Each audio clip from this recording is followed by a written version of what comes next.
Bienvenidos a la tercera unidad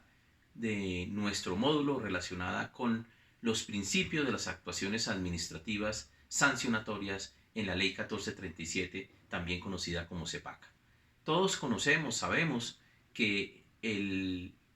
CEPACA está inspirado en la Constitución política bajo la idea de constitucionalización del derecho administrativo. Es decir, estamos en una nueva visión de la posición jurídica de la administración y del ciudadano fundada en los principios y valores constitucionales previstos en la Constitución de 1991. En esta medida, lo que se observa en el artículo tercero de la Ley 1437 es que toda actuación administrativa deberá observar los principios constitucionales del debido proceso que se encuentran desarrollados allí en ese artículo tercero con carácter normativo, y cualquier omisión que haya en la Ley 1437 sobre esos principios constitucionales en manera alguna significa que no resulten aplicables, toda vez que se sabe que la Constitución tiene un carácter normativo, y también esos principios de la Ley 1437 previstos en el artículo tercero serán aplicables a las leyes especiales con su carácter normativo, diferente a lo que sucedía con el decreto 01 del 84, que hablaba de los principios orientadores de las actuaciones administrativas. Hoy en día la Ley 1437 refiere que estos principios de la actuación administrativa sancionatoria deberán aplicarse a toda actuación que tenga esa finalidad. De esta manera se aprecia en el artículo tercero los principios de las actuaciones administrativas, en particular los referentes a las actuaciones sancionatorias, y allí vemos que se encuentran reiterados todos o la gran mayoría de principios que revisamos en la primera y segunda unidad de este módulo. No obstante, el CEPACA guarda silencio sobre el principio de favorabilidad, y en esa medida lo único que podemos decir sobre el principio de favorabilidad es que pues por mandato constitucional es aplicable a todas las actuaciones administrativas sancionatorias. En cuanto al principio de proporcionalidad, que no se menciona expresamente en el artículo tercero, debemos señalar que se encuentra consagrado o desarrollado mejor en los artículos 44 y 50. Nótese que el artículo 44 refiere a toda actuación administrativa y el artículo 50 refiere a la graduación de las sanciones administrativas. ¿Qué significa un principio de proporcionalidad en materia administrativa sancionatoria propiamente dicho? Es decir, referente ya a la actuación que se está adelantando. Pues simplemente se trata de la aplicación de la norma por parte de la administración bajo una exigencia de mesura, es decir, la administración debe reflejar en el acto sancionatorio una motivación adecuada, proporcionada a los fines de la norma, y esa motivación está referida al caso concreto, motivo por el cual no son válidas, como ocurre con frecuencia, las fórmulas de comodín en las actuaciones sancionatorias. Debe haber siempre una motivación adecuada, conforme, precisa, relativa a el caso que se está decidiendo mediante el acto administrativo sancionatorio. Una mesura de la administración entonces exige que el acto administrativo no solamente sea motivado, sino que en su trámite y en su decisión haya elementos reglados que deben observarse bajo unos criterios y pautas fijados por el legislador. Dentro de esos criterios y elementos reglados tenemos lo referente a la graduación y la dosificación de la sanción previsto en el artículo 50, en el sentido de que es un imperativo constitucional aplicar estos criterios de graduación y de dosificación de la sanción en la medida en que están referidos a una razonabilidad orientada a la interdicción de la arbitrariedad. Es preciso señalar que la jurisprudencia del Consejo de Estado ha sido reiterativa en la aplicación de los criterios de graduación y dosificación de la sanción administrativa, y como precedente podemos citar la sentencia del Consejo de Estado, de la sección cuarta del Consejo de Estado, en el expediente 2008-00090, sentencia del 26 de mayo de 2016, en la cual hay una aplicación de estos criterios de graduación de la sanción como desarrollo del principio constitucional de proporcionalidad. Dicho lo anterior, pues ciertamente entonces, como una conclusión sobre este principio de proporcionalidad, es claro que la imposición de la sanción tiene que graduarse según la magnitud del daño producido por la conducta infractora, y de allí se sigue que las infracciones administrativas no ameritan la misma consecuencia punitiva en todos los casos, motivo por el cual los criterios de atenuación o agravación de la sanción deben ser revisados siempre en el caso concreto. Es decir, no es posible, repito, acudir a fórmulas de comodín y pensar que toda sanción administrativa tiene los mismos criterios de proporcionalidad, de graduación o de dosificación de la sanción, ya que estamos hablando acá de conductas que han infringido una norma jurídica, y la manera como la conducta del sujeto se desarrolla y la manera como la conducta del sujeto infringe en sus modalidades de dolo o culpa la ley, pues evidentemente hace que la graduación de la sanción sea diferente para cada caso concreto. Y para ello los invito a la lectura de la sentencia de unificación de la sección cuarta en el expediente 2011-00617 del 14 de noviembre de 2019, en el cual pues hay una explicación bastante precisa de este principio de graduación y dosificación de la sanción. Dicho lo anterior, es muy importante también señalar que el CEPACA refiere a los principios constitucionales de manera expresa en ese artículo tercero, bajo la formulación del principio de legalidad de las faltas y de las sanciones, el cual pues se revisó en la segunda unidad de este módulo, la presunción de inocencia, la plena garantía de los derechos de representación, defensa y contradicción, la no reformatio imperius, el non bis in idem. Entonces, todos aquellos elementos que revisamos en esa segunda unidad, pues claramente resultan aplicables a la actuación administrativa sancionatoria regida por la ley 1437. Hablamos de principios, pero también es importante establecer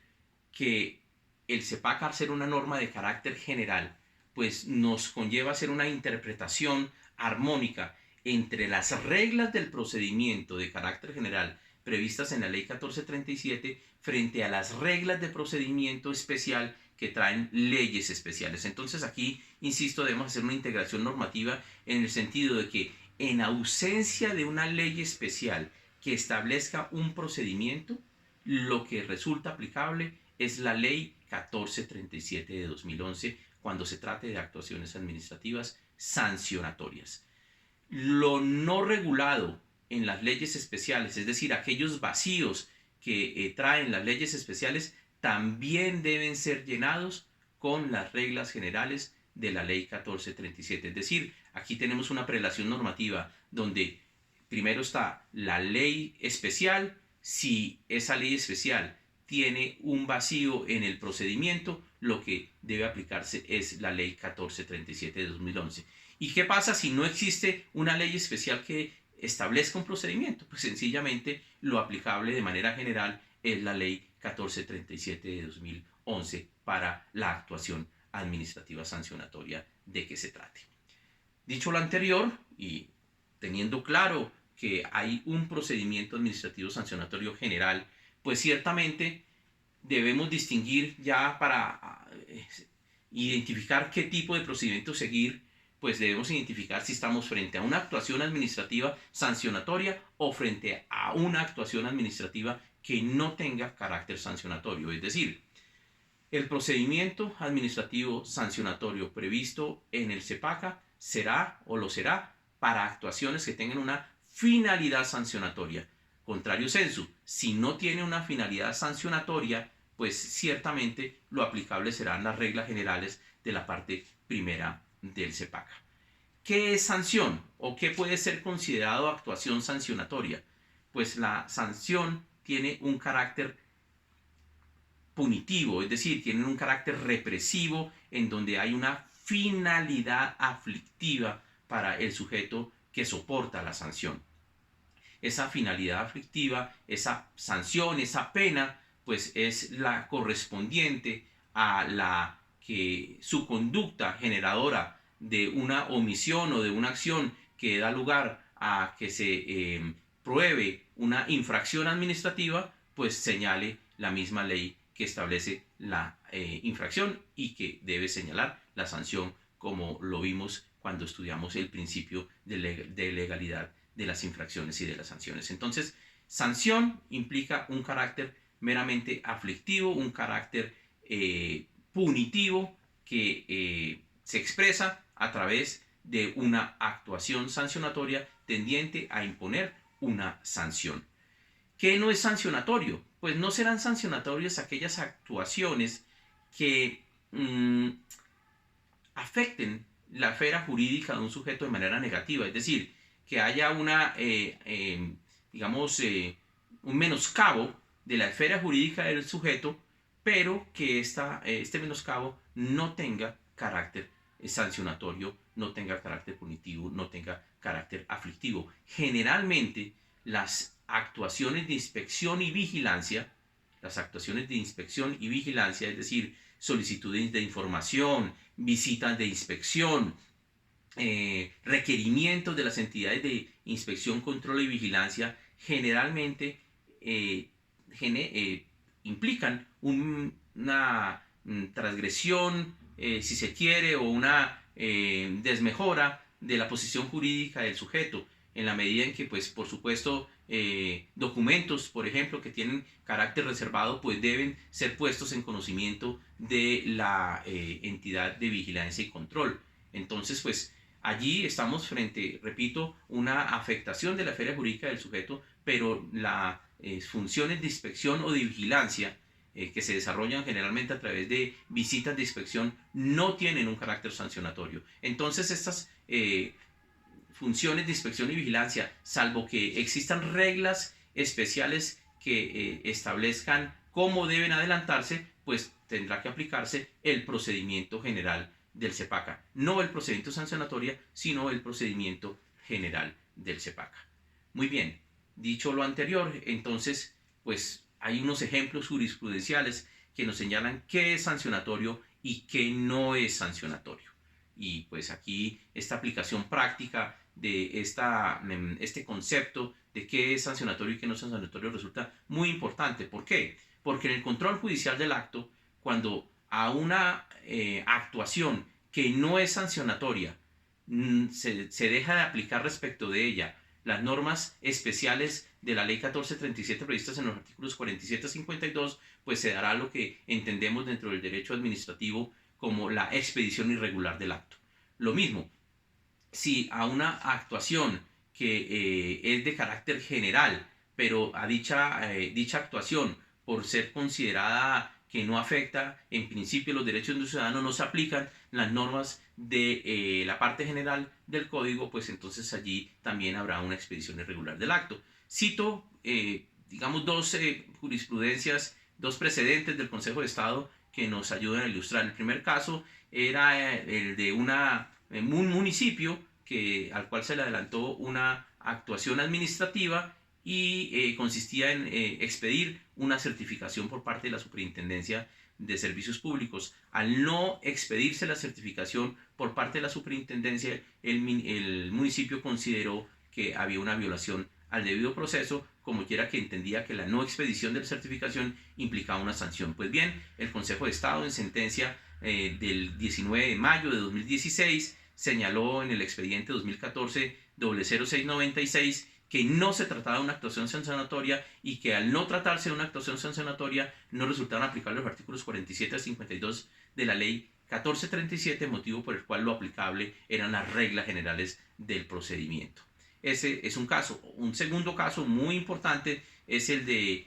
una empresa de servicios públicos llamada Multipropósito, en la cual la Superintendencia de Servicios Públicos también le aplicó una sanción administrativa, pero le ordenó la devolución de unas sumas de dinero por supuestamente haber sido superiores a las tarifas legalmente establecidas o por lo menos señaladas en la regulación. Pues bien, se le formuló cargos a la empresa multipropósito del Calarcá como si se tratara de una actuación sancionatoria, pero